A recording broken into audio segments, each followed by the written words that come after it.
waxaa laga hadlayaa deegaanka deegaankuna bad iyo beriga waa leeyihi markaan xaggaa bad loo yaro kaco magaalada yaa tubeel oo aan toogi jirin beri wax cidhiidhi ku noqday dhulkiibaa cidhiidhi ku noqday deetana badda lafteedii ayaa ciiddii inta dhulka laga soo qaaday lagu kabisay ama badda lafteediibaa inta la qoday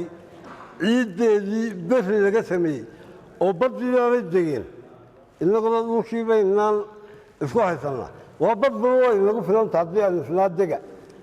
ee weli waynaan gaadhin innagu halkaa waxaan leeyahay wadnacadda waa kan dee libaaxyadii dadka saaraya ee la fuusan yahay libaaxyadii ha la soo celiyo bahalkuna dadqaad buu ahaa berigii hore magaras qaad baa ka odhanaya dhab libaax baa lagu gamaa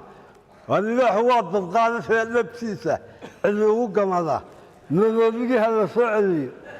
deegaankii oo dee ugaadhii joogi jirtay waddanka somalilan iyagana dib ha loo beeroo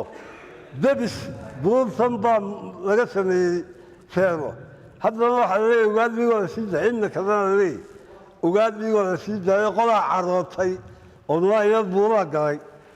waa deegaanka daaya iyo ugaadha